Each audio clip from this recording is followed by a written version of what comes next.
U.S. actions are putting us on a path to war with China in the same way that U.S. actions did in Ukraine. Only this war, well, either war could end everything. But the whole idea of the U.S. and its allies fighting China is mind-boggling in its implications, in its stupidity, in its profound dangers, and in its utter divorce from real security interests and from reality, because China is not a threat to Australia. It is not a threat to the world. And last time I looked, correct me because there's some experts in the room, many more than I, but I don't know of a single overseas Chinese invasion in its history, by the way, other than on the borders. I don't know in its whole history, except when the Mongols briefly ruled China and tried to invade Japan. Other than the Mongol invasion, defeated by a typhoon, other than that, I don't know of another single case in 2,200 years of Chinese statecraft. So this is not exactly at the top of my worry list.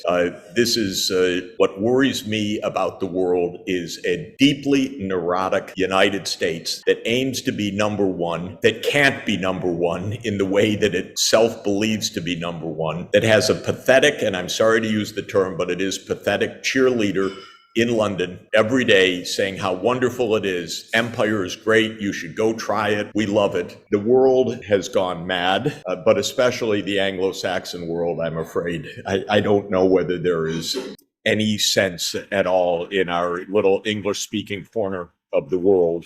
I'm, of course, speaking of the United States, UK, Canada, Australia, and New Zealand. There's something profoundly disheartening about the politics of our countries right now. The deep madness, I'm afraid, is British imperial thinking taken over by the United States. My country, the US, is unrecognizable now compared even to 20 or 30 years ago. I'm not sure, to tell you the truth, who runs the country. I do not believe it is the President of the United States right now.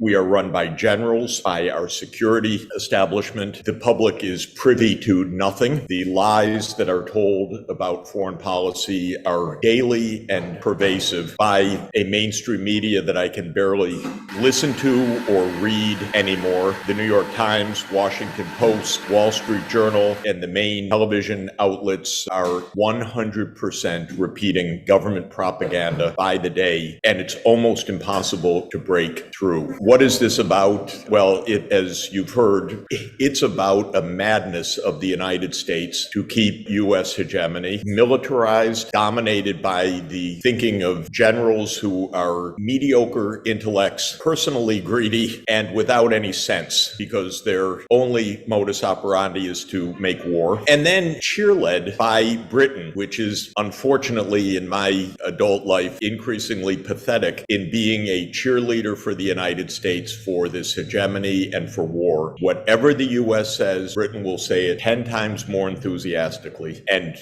it could not love more the war in Ukraine, which is the great second Crimean War for the British media and for the British political leadership. Now, how Australia and New Zealand fall for this idiocy is really a deep question for you, because people should know better. But I'm afraid that it is the Five Eyes and the security establishment that tell the politicians, to the extent that the politicians are involved in this, well, this is how we have to do it. This is our security state. And I don't think our politicians necessarily have much role in this. By the way, the public has no role at all in U.S. foreign policy at all. We have no debate, no discussion, no deliberation, no debates over voting the 113 billion, but in fact much more money spent on the Ukraine war so far. There's not been an hour of organized debate, even in the Congress, on this, much less in the public. Since its founding, the United States has consistently pursued a grand strategy focused on acquiring and maintaining preeminent power over various rivals, first on the North American continent, then in the Western Hemisphere, and finally globally. And then argues that this goal of primacy ought to remain the central objective of U.S. grand strategy in the 21st century. So what's the goal? The goal is very straightforward. It is primacy of the United States globally. Then Blackwell and Tellis lay out the game plan for China. So they tell us what to do. Here's the list. I'm only excerpting. Quote, create new preferential trading arrangements among U.S. friends and allies to increase their mutual gains through instruments that consciously exclude China. Okay, this is the game that already Obama started with TPP. He couldn't get it through, but I'll go on and then I'll comment. Second, create a technology control regime to block China's strategic capabilities, to build up, quote, power political capacities of U.S. friends and allies on China's periphery, and strengthen U.S. military forces along the Asian rimlands, despite any Chinese opposition. What I find remarkable about this is this was a list made in 2015. It's exactly the step-by-step plan of action. This is repeated in recent history. In 1997's Big Brzezinski, in an article in Foreign Affairs, laid out exactly the timeline for NATO enlargement and the intention to include Ukraine in NATO enlargement, because this was already the security establishment plan. Of course, it's led us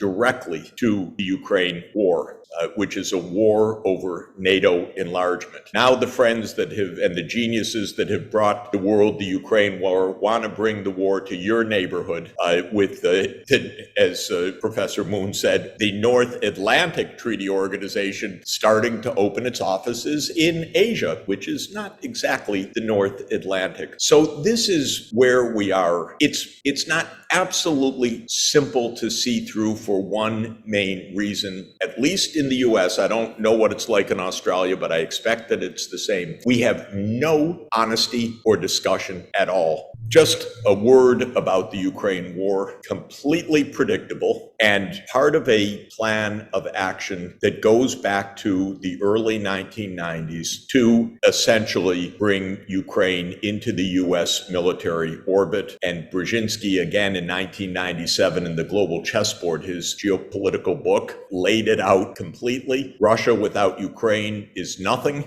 Ukraine is the geographical pivot for Eurasia. Basically, go get it. Interestingly, Brzezinski said in 1997 in the book, but the one thing absolutely American policymakers need to ensure is that they don't push Russia and China into an alliance together. But then he says, that's pretty much unthinkable. Don't worry about that, but that would be the craziest thing in the world. And it's exactly what these crazy people have done. I happen to have been an advisor to Gorbachev, to Yeltsin, and to Kuchma in the early days of both the late days of perestroika and the early days after the dissolution of the Soviet Union. I watched very closely what was happening. I saw that the United States was absolutely uninterested in any way in helping Russia to stabilize. The idea from the start was unipolarity, keep Russia down, and take steps already decided in 1992, basically, in direct contradiction to what had been told to Gorbachev and Yeltsin to start expanding NATO. So this is a game plan with a long horizon. When it comes to China, and by the way, the U.S. was deeply implicated in the overthrow of Ukraine's president in 2014. It was a coup. It was to an important extent a regime change operation of the United States, not entirely, but to a very significant extent. I happened to see part of it very weird way up close, and I know how U.S. money poured into supporting the Maidan, and it was incredibly disgusting and very unnerving, and Putin noticed that the U.S. contributed to the overthrow of a friendly government next door, in the context of the explicit intention to push NATO, by the way, not only to Ukraine, but also to Georgia. And when one looks at the map, it's Brzezinski's idea. Surround Russia in the Black Sea region. Ukraine, Romania, Bulgaria, Turkey, and Georgia would all be members of NATO. That would be the end of Russian power projection in the Eastern Mediterranean and the Middle East. So go these geniuses. And Putin gave many opportunities for negotiation out of this. The Minsk agreements endorsed by the UN Security Council in 2021, December 17, he put on the table perfectly reasonable document for negotiation, the draft U.S.-Russia security arrangements, which called for an end to NATO expansion. The U.S. blew it off. I called the White House after that was put on the table, spoke to one of our top security officials, and said, negotiate. Stop the NATO enlargement. You have a chance to avoid war. The United States' formal response to Putin was, NATO is non-negotiable.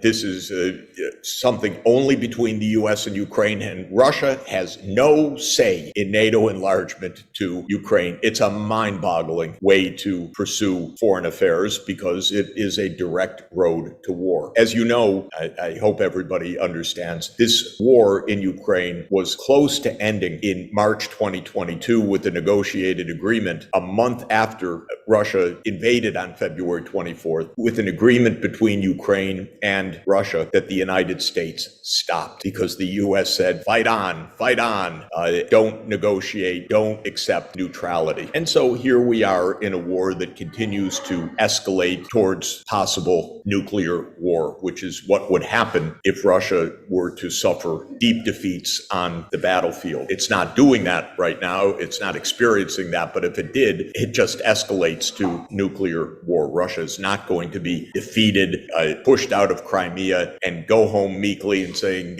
we're sorry we did that. It's going to escalate if it needs to escalate.